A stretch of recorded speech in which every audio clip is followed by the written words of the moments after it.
You want to work construction? Great. You want to be a doctor? Great. You want to be a lawyer? Great. You want to be a nurse? Great. What? I want to be a professional wrestler. No, like don't we do that to others? Don't we kind of wonder what do you mean a professional wrestler? Well, it's a real profession. And if you got the guts to go after it, it can be a dream come true. Jason Sanders, the one J Son Esquire, next on Purpose Under Pressure. Well, the heat is on. Let's get cooking. This is Purpose Under Pressure. It's a podcast about people, regular folks just like you and me, who are on purpose. We've got a why. We know why we're doing what we're trying to do. We wake up in the morning and swing our legs out of bed and put our feet on the floor, and we've got a purpose. But the things that happen along the way, I call it pressure. And it's either going to keep you knocked down or it's going to give you something to rise up against. And that's what this show is all about. It's called Purpose Under Pressure. If you like this show, please do subscribe or give us a thumbs up or a like. It lets other people know that this show is worth listening to. And that's what we're trying to do here, is motivate others, give others support, let them know that it's not always as hard as they might think it is, but it's always worth overcoming. Purpose Under Pressure is brought to you by Sandler by the Ruby Group, serving sales professionals nationwide from their Akron and Columbus, Ohio locations. They're also in Jacksonville, Florida. They provide sales training, business growth opportunities. They help you who are trying to generate revenue, business partnerships, things like that you're trying to make your business grow. That's what they do. The difference is they do it right. They do it on purpose. They do it with real solid fundamental selling. It's not schemy, it's not gimmicky, it's not schmaltzy. It's real people making real deals. And that's kind of what makes the world go around. So if you're looking for that kind of thing for your team, that is Sandler by the Ruby Group. You can check them out online at therubygroup.sandler.com. This is Purpose Under Pressure. And, sometimes, folks, you got to throw it all away and go after it. Everything you've built, everything you've tried, everything you've done, everything you thought you wanted to do. And sometimes you chuck it and you go. Because if you don't, then you're succumbing to that pressure and what you were really meant to be. And that's what this show today is all about. My guest is the one J Son Esquire. He is a professional wrestler. He's getting it done. He's also Jason Sanders. He's a licensed attorney. And that's what this is going to be about. The one J Son. Talk to me, brother. Brian, thank you so much for having me. Listeners worldwide, it is your pleasure to join in, to be graced by the presence of the one J Son himself. That's right. God's most accomplished gift, pro wrestler, attorney, you name it. I've done it all. Brian, it's a pleasure to be here. So this is awesome because I know you as Jason Sanders. I now know you as the one J Son, and you are going after it. Now, let's go ahead and bring people into reality. When I knew you, you were, I think, working in development in a hospital, and you were signing up to be trying to be a lawyer, and you were doing all these things. We're going to talk about that. But what I want to talk about now is you wanted to be a wrestler. You are a wrestler, and I want to give everybody a little idea of what's good in the world of the one J Son. What is happening that's great, that's really on purpose for you right now? Tell me about being a wrestler. Wow. When people talk about living their dream, brother, I'm doing it every single day right now. You're exactly right. The majority of my life, I kind of let the world dictate to me what I was supposed to do. I let people tell me, you have this talent. This is how you should be doing it. And through that, I was able to gain a lot of valuable experience in a lot of various different career fields. I went to law school in my late 30s. I had a 14-year career in college athletics and video production. I worked specifically for the coaching staffs and was responsible for making sure that all of the practices and games were videotaped and turned into cut-ups is what we called them. And that's how we scouted ourselves and scouted our opponents. I transitioned out of that. I got tired of the instability in the career. I mean, it was an amazing job, a lot of amazing experiences. Got to participate in the 2008 national championship game. I was with the University of Oklahoma. We lost to the Florida Gators and Tim Tebow. We had a Heisman Trophy winner. We had 4 top 10 first-round draft picks. It was an incredible career. but there was some instability with it. And so I wanted to try to start finding that purpose a little bit. And I knew I wanted to put in some roots. My wife did as well. Mm-hmm. At the time, we were living in Ohio and kind of felt like that's where we were called to be. So she was pursuing a career in education. I started pursuing a career in nonprofit fundraising, working in higher education, and then eventually a local children's hospital. We became foster parents during that time. I went to law school. So I had a lot on my plate, and felt like I was doing everything the world expected of me, right? I had all of these opportunities, and here I am trying to find my purpose and way in the world. I've graduated law school now, and I just didn't feel complete. Yeah. You seemed So complete when I knew you. You were going through those things, and you seemed to me to be very put together, very accomplished, on track. Not that there's anything wrong with what you're doing now. It's just I want you to let you know that was that a false face at the time? not necessarily at the time. I think it was just more of that that sense of accomplishment and knowing, hey, I've taken some challenges head on. I've exceeded expectations, not only my own but those of others. And I was finding success in each of the different career fields, but at the end of the day, I never felt satisfied. I Yeah. loved what I was doing. I loved working with people who had resources to make a meaningful difference in the world. And that's what philanthropy was. Mm-hmm. Um, and so to be able to take my skills in terms of uh, getting to know people and communicating with them about their passions and their philanthropic interests, and how we could marry those passions with opportunities at the institutions I was at was meaningful work, and it was transformative. Um, but there was still something missing. Uh, And let's talk about that, because for a lot of folks, there's a lot of missing for a lot of folks. And yet we show up, we do our job, we come home, we pay the bills, we raise the kids, right? It's not always perfect. Something happened in your life, I think, that caused you to make a choice. Can you walk me through some of those tough times, and even before we got into the wrestling part? yeah. So I guess to kind of set the stage, and you've heard me talk about this before. If you recall, back in my prior career and prior home, I had a nice backdrop with some championship belts. They're on the shelf over here behind me now. I don't know if you can see them, Oh but yeah, we got them. yeah. So it was a way for me at that point to kind of start embracing the pro wrestling side of me. I spoke openly and freely in our different meetings about the belts and why I had them Yeah. on display. My earliest memories were watching pro wrestling in my dad's lap as a kid. But as life would have it, I recall we would go out in public, or we'd be around other adults, and I'd start talking about how my dad and I watch wrestling, and he would say, "Oh, I don't watch that stuff. That's fake." Da da da da da. And it kind of gave me a complex about it. Wow. So I was, for the longest time, I was kind of a closet wrestling fan. And so when it exploded in popularity in the 90s, I was kind of offended a little bit. I was like, wait a minute, you guys, you didn't go through everything I did in the 80s and 90s to get to this really popular point. Yeah. But when my parents got into it, they started embracing it at that point. And it was just something that had always been a part of my life. And then in 2018, this is where the waters kind of get muddied a little bit. We've got two stories converging at once. First of all, my wife and I were going through IVF. I had been diagnosed in 2017 with infertility, and it was a unique disease or condition in me that was limiting the production of sperm, and so it was going to require different surgeries. And we had one pregnancy. Unfortunately, we only had that pregnancy for just under 10 weeks. And 3 weeks after that, we lost my dad to lung cancer. And so that was a very difficult time. But 2 weeks before he passed, I went down to visit him, and he was a huge Alabama Crimson Tide fan. He still lived in Alabama.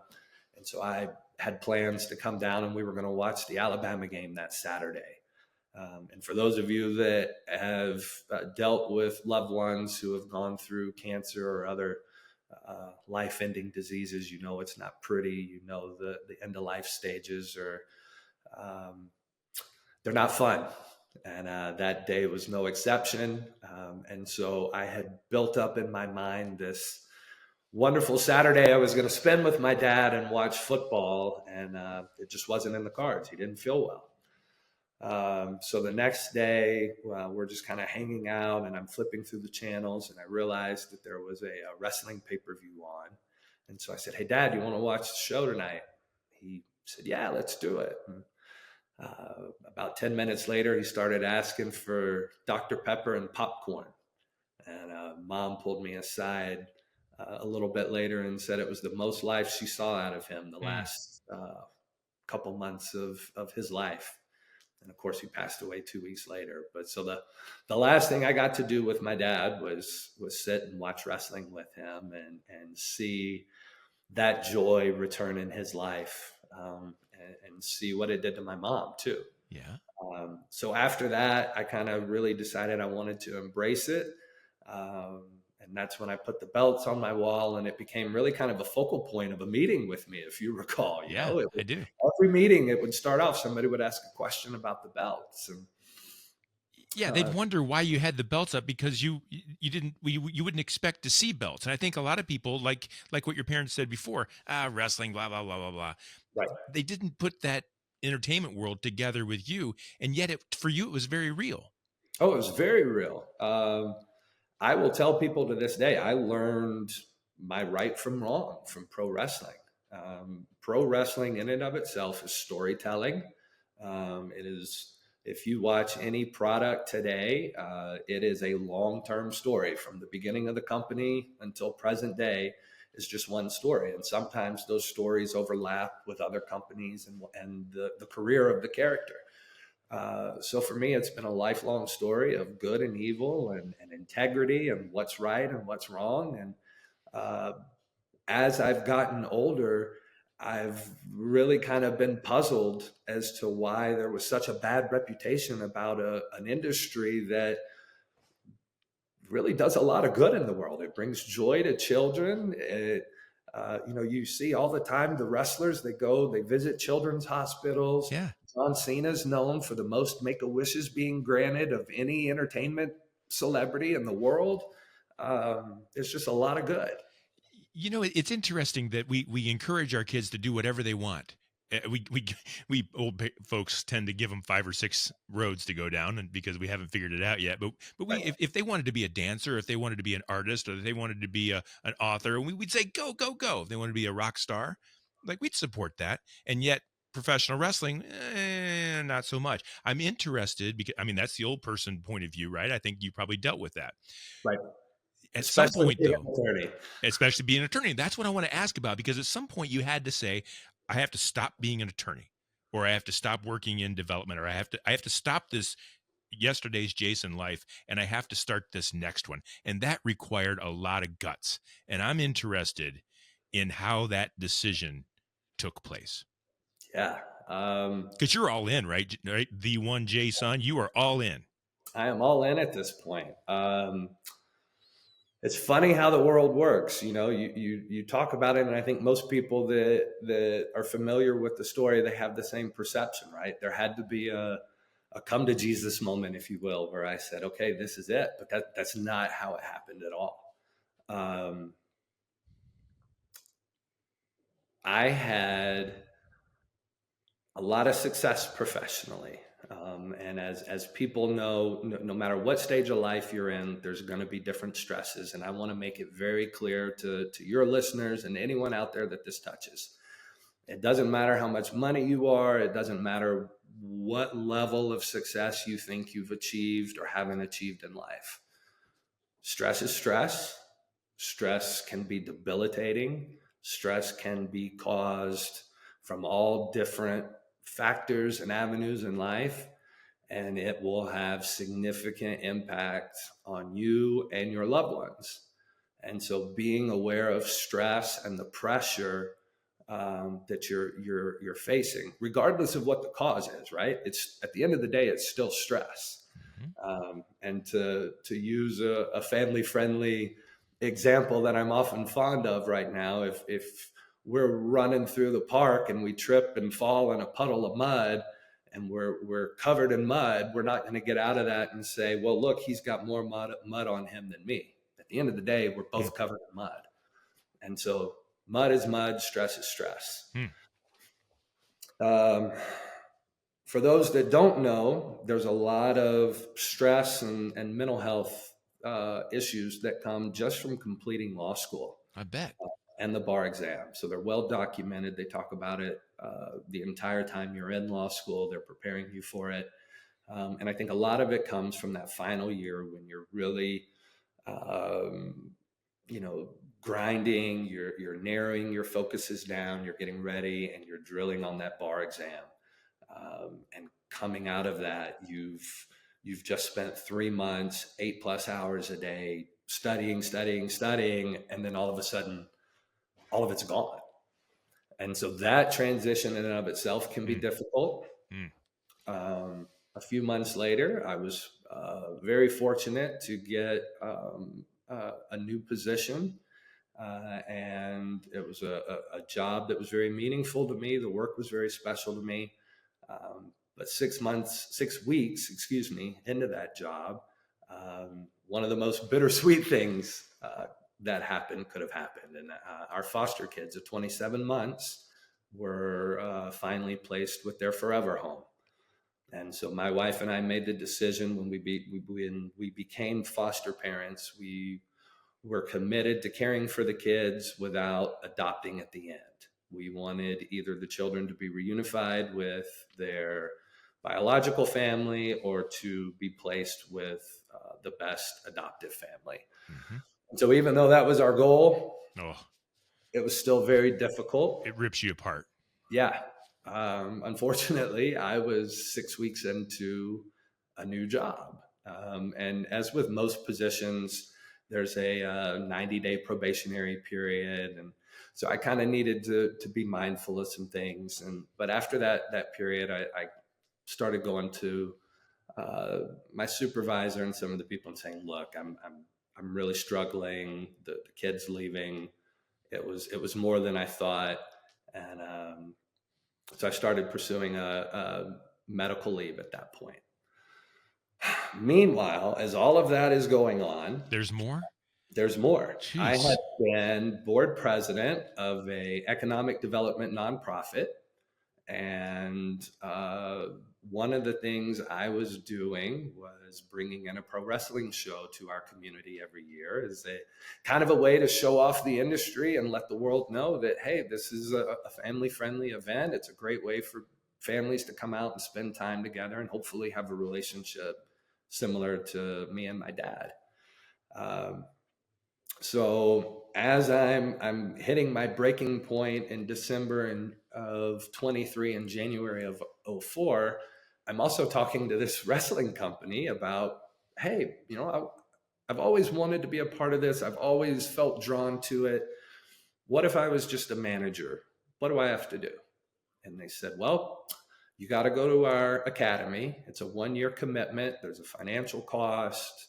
And they explained all of the expectations. And I was on board with everything but the 1-year commitment. It involved 3 nights a week, plus you had to travel to every show. And being a career person with a family and aspirations of fostering again, I just didn't see it as a commitment I could honor.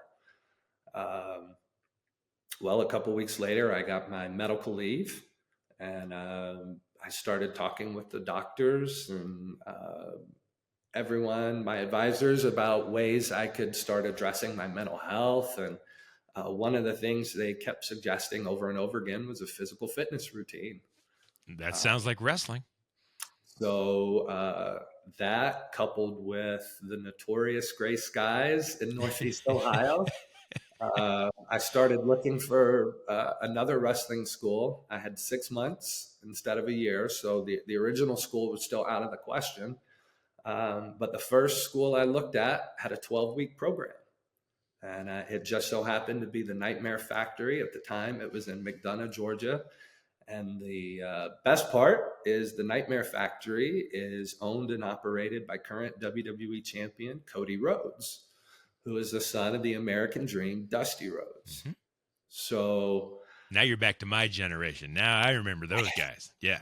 Right. So I'm sitting here thinking, okay, now I've got this opportunity for a paid leave, and my doctors are telling me I need this physical fitness routine. I just explored a pro wrestling school, but didn't have the time.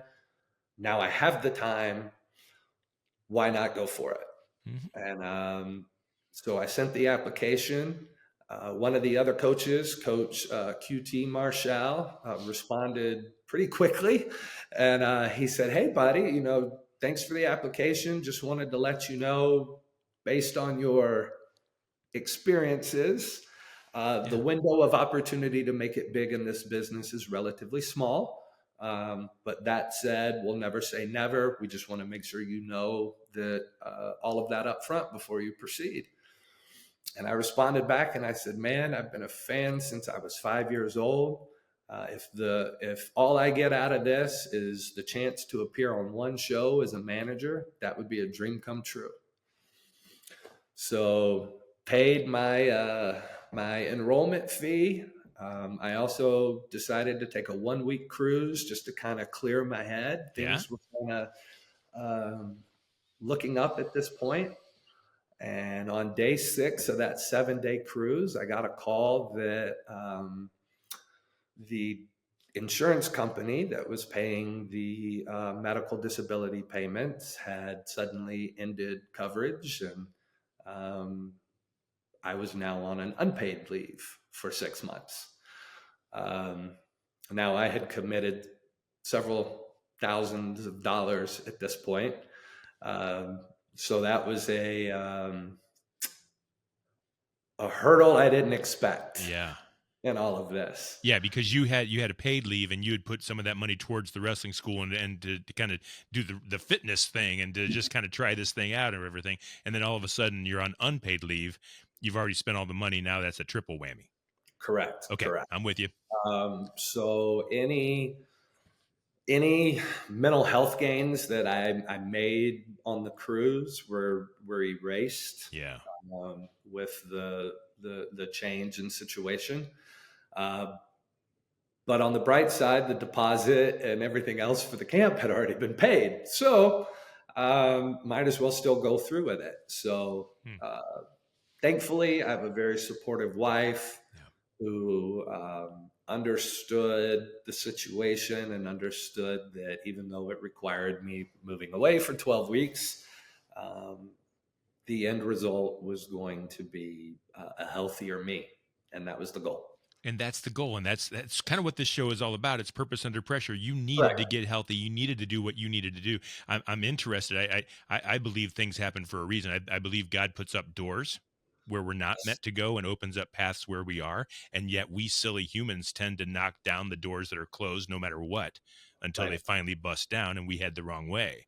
It sounds like you were heading the wrong way and God kept opening these doors and you just kept stumbling into them. And now you're on the right path.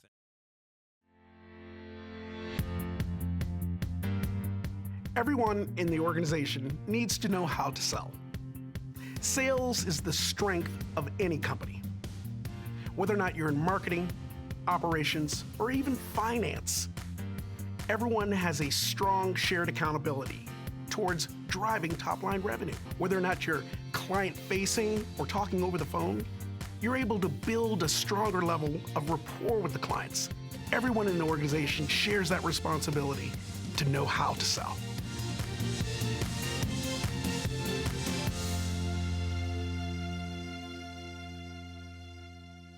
And I think God bless you. I think that's amazing. I can see people right now on the other side listening to this show going, geez, I don't want to be a wrestler, but man, there's this thing I want to do. Jason's doing it. And man, that is awesome. So tell me, let's fast forward a little bit. I was going to ask you what your wife thought, but you said she's supportive, and that's what we all need, is a supportive wife. That's enough for me. But you've got bills to pay, and you're a family man, but you're doing this thing. How's it going? Talk to me about now. What's happening? Are you making any money? Are you getting some gigs? Well, as you can tell, the money. Those are some fancy threads, The brother. money is always there. No, I mean, first and foremost, I mean, I've been very fortunate in my career leading up to this. Yeah, good. And my wife as well. We've both been career oriented, career driven people. She's a middle school principal. Our lives have generally revolved around education in some capacity. And so we're excited with the paths that we've taken. Now, keep in mind, this wrestling journey was only intended to be a once a month, on the weekend, fun hobby. So I enroll in the boot camp, and about a couple weeks in, one of the coaches makes mention of the showcase coming up. And so you train for 12 weeks, which I'll be the first to say is not enough time to train to learn everything you need in pro wrestling. No, because I've seen the videos, and Correct. You're getting flipped off. Just like everything else you see on TV is happening to you. You had to learn that in a small amount of time. Correct. That's nuts right there. And it's there's no school out there that claims they can make you a bona fide wrestler in 12 weeks. Okay. They can give you a foundation and for which you can go and continue to learn and grow. And that's going to be in wrestling or any other aspect of life, right? You take something, the first big step is taking the big step. And then from there, you figure it out. The paralysis by analysis occurs when we want to be overly prepared before that big step. Yeah. I speak in every business leader's language out there. Everybody's trying to do it right before they take the step. I know it. So a couple weeks into camp, they start talking about the showcase, and they raise the possibility of me wrestling. And so I weighed that over. I talked it over with my wife. I mean, it is a physical sport. The contact is very much real. Yeah. It hurts. It is. Yeah. I have pictures to prove it. And so we talked about it and said, well, if they're offering me the chance, I've paid for the chance, I might as well take it. And so I took part, told them I would wrestle. And we get to the showcase, and it was an amazing night. I had family, I had friends that came out. It was everything I dreamed of. The very next night, they had a paid show that they run in the North Georgia area. And they said, any of you graduates that are still here that want to come to the show tomorrow night, come out and we'll find something for you. So I left the show and was planning to come the next night. And I had told my wife, I said, well, I got my opportunity, had fun as a wrestler, but I fully expected to show up the next night and be a manager. Mm-hmm. Well, I showed up the next night, and as luck would have it, I opened the show against AEW's Jack Jameson. Okay. Is that a name that people know? That's a big name. If you're a wrestling fan, awesome. you follow wrestling. Yeah, Jack. And so there you are in the spotlight. Yeah, I love this guy. He's regularly on TV, and make no mistake about it, he is jacked. Yeah. And so to show up and to be trusted to wrestle someone who is a true professional, who has been doing it at the highest level. And then to open the show. Wow. Because for those that don't know the business, right, everybody wants to be in the main event. They want that world title. But there's also something about being in that opening match because it helps set the tone for the night. Yeah. Yeah. There's the opening and there's the closing and there's everything in the middle, but you were at the opening. Yeah. Right. So I came away from that night with a loss, but a very positive outlook on the fact that I just had 2 amazing nights as a pro wrestler, and my dreams had come true, so to speak. Yeah. So I come back to Ohio now, and I'm ready to pursue this weekend journey. I'm working on getting my health back in order now, and trying to get life back on track. And I'm training with this company up in Cleveland, Absolute Intense Wrestling, or AIW. And we had a show coming up, and it was a Friday and a Saturday. And the way they ran these shows was we would do 1-hour shows 3 times throughout the day. So there were 3 shows. I showed up fully expecting to work one show, one day. And instead, I ended up working 5 out of the 6 shows. Is that something you earned, do you think? You did well enough, they kept asking you back? I didn't ask. You just showed up when they said, hey, Jason, we need you. Yeah, okay. I showed up. I was on the card. Well, if you sucked, they weren't going to ask you back. So let's assume that you did great. Yeah. That was the impression I had. Yeah. When I wrestled 3 times on Friday, I came home and I thought, wow, that was amazing. They'll probably not work me at all the next day. I showed up the next day. I was in the first show. Someone got injured in the second show, and they were supposed to wrestle in the third. And so I filled in their spot in the third. Yep.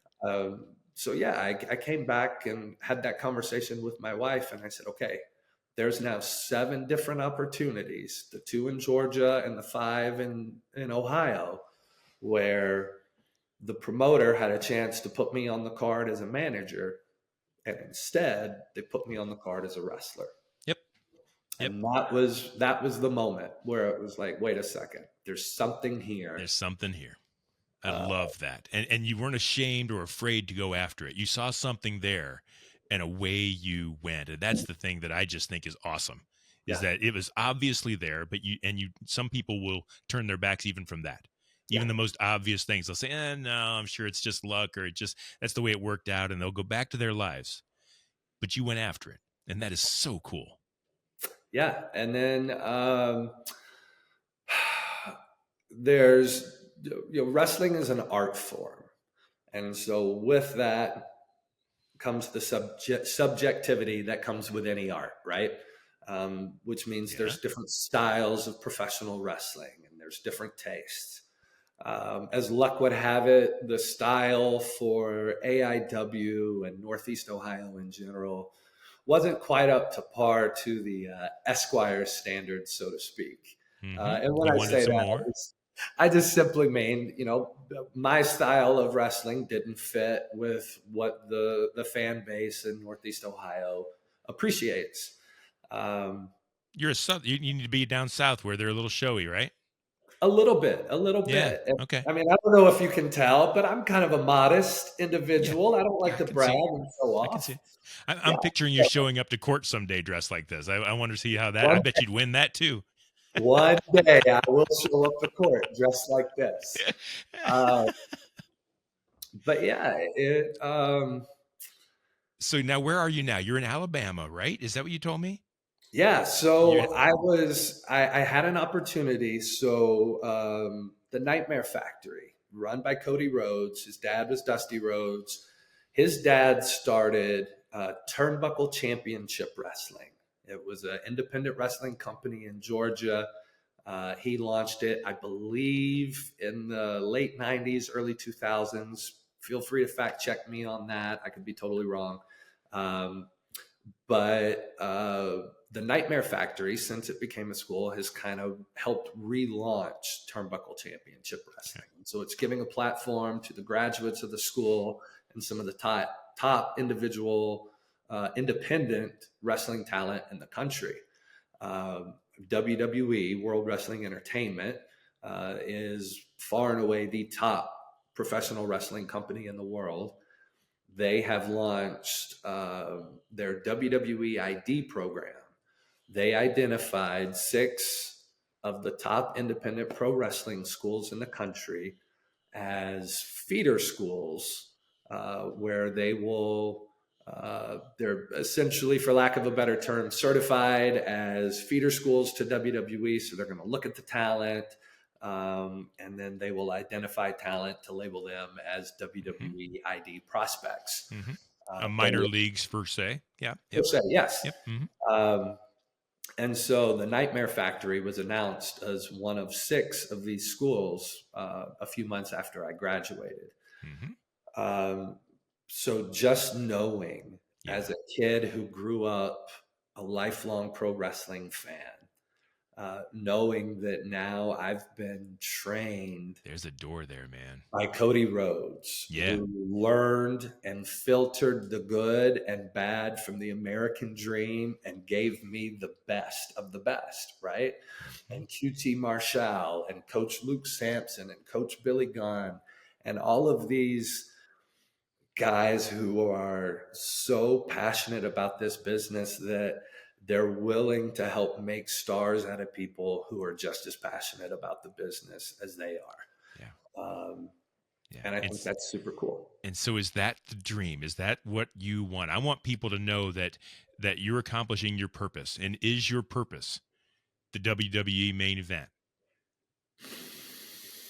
Ooh, my purpose is to shine a positive light on the world of pro wrestling. That's my purpose. Okay.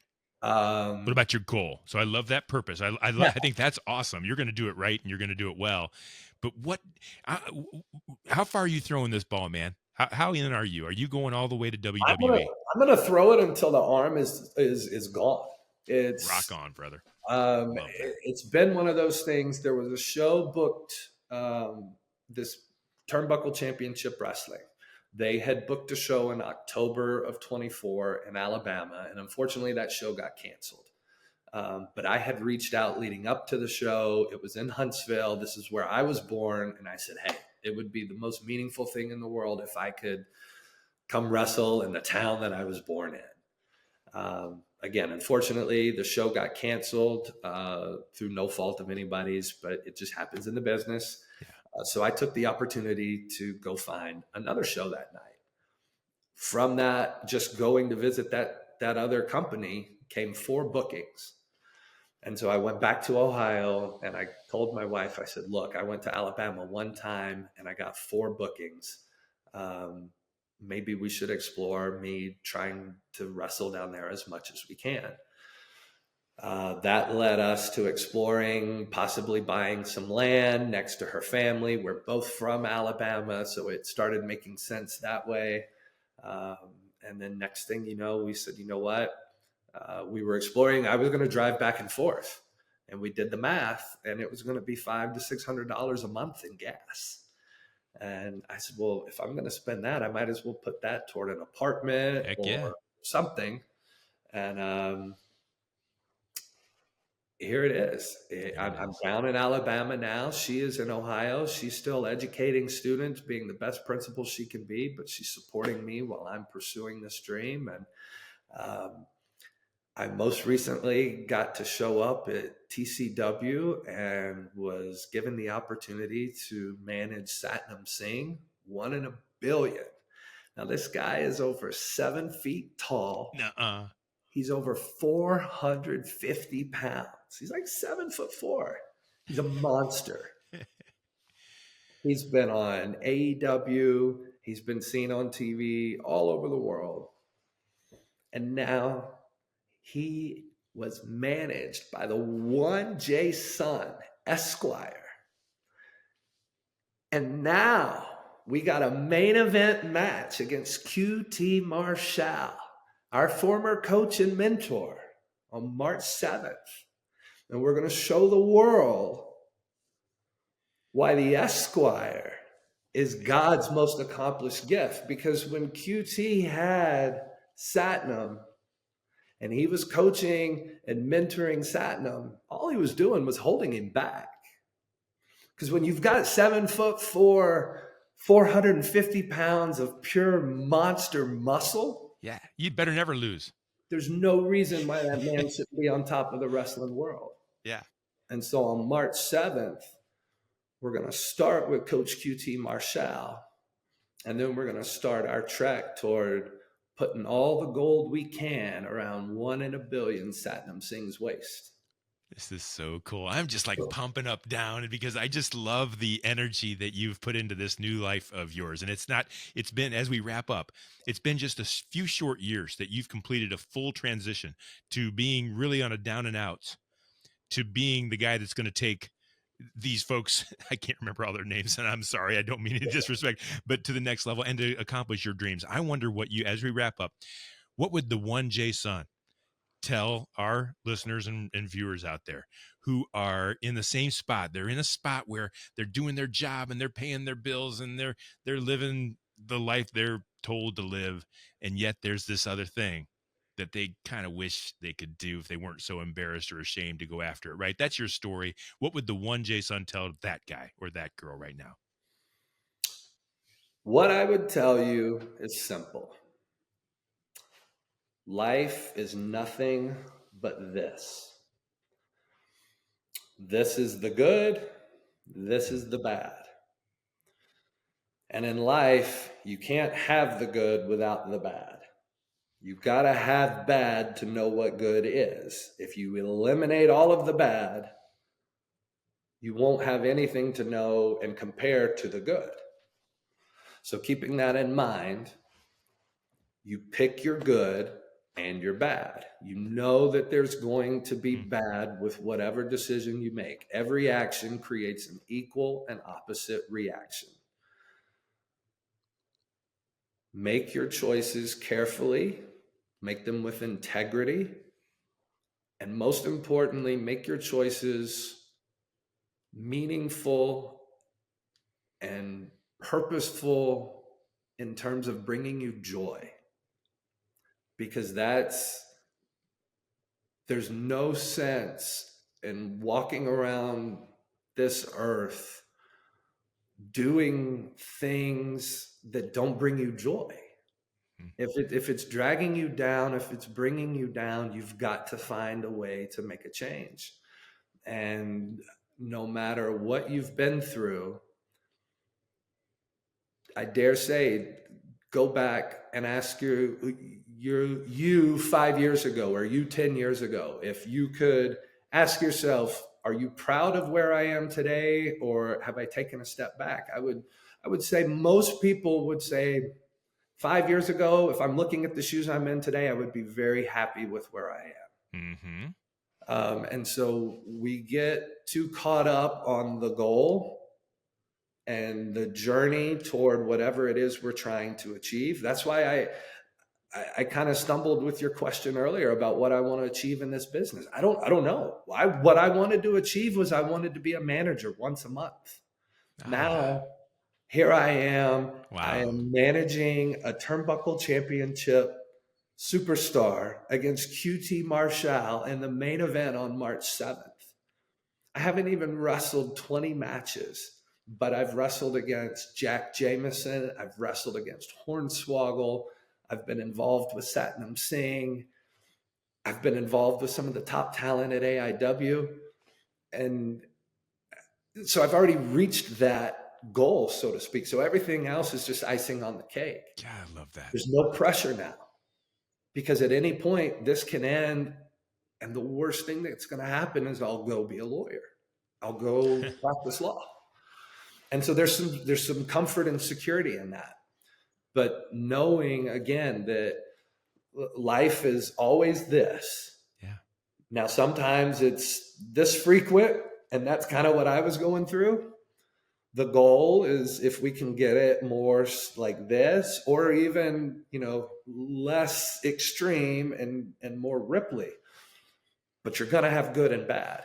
And so making sure that the good you pick in life is bringing you joy, because that joy is going to outweigh the bad that comes with whatever good you've chosen. Hopefully that made sense. It made a ton of sense. And living that dream and having that dream almost daily. What do I want to do today? What am I going to do right today? What am I going to give up to get what I want today? That's really all we can control, right? We can't control our goals in the future. We can maybe think about it, but all we can do is our very best with every moment we have, and we can either let that moment happen or we can let it go, and you're making it happen. You're living the dream, and I just think that's so cool. If someone wanted to learn more about you, follow you online, whatever they do in the World Wrestling world, as far as knowing how to be a supporter of the 1J Sun? How would they do that? Well, you can find me on Instagram, Threads, X at the 1J Sun. That's TheOneJSUN.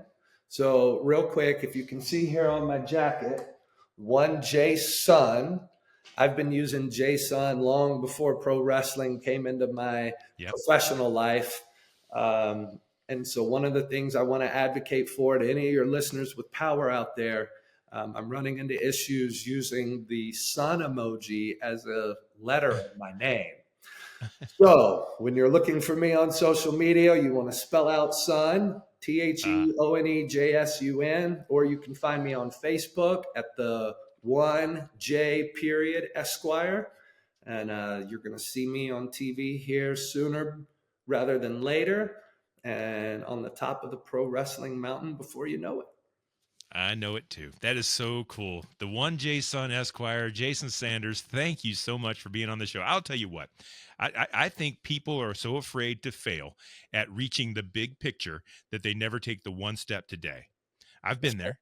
I know you were there. I know most people are like, I really want that. Oh, but what if people think I'm nuts? What if people think man, take it today. And I think the reason I do this show is to let others know that they should take it. They should go after it and get it. They should not bow down to the pressure that other people put on you, or even you put on yourselves. You want something, go get it. This life's too short to wait. And so, all I did in the last 20 seconds here was just give you the credit you deserve for bringing that message to folks. And I'm so thankful that you did. Thank you for being our guest on Purpose Under Pressure. Well, thank you for the opportunity. Everyone, remember, like, follow, share. Let's keep in touch. Let's help lift others up. Remember, pressure makes diamonds, and we'll see you around the ring. The 1J Sun Esquire, my friend Jason Sanders. He is our guest on Purpose Under Pressure, brought to you by Sandler by the Ruby Group. Sellers are under pressure to perform, and Sandler helps you to succeed on purpose. You'll find all past episodes of Purpose Under Pressure at brianmediastrategies.com/podcast and wherever you stream your favorite shows. This was one of my favorite shows. We'll do it again this week, every week. We'll see you next time on Purpose.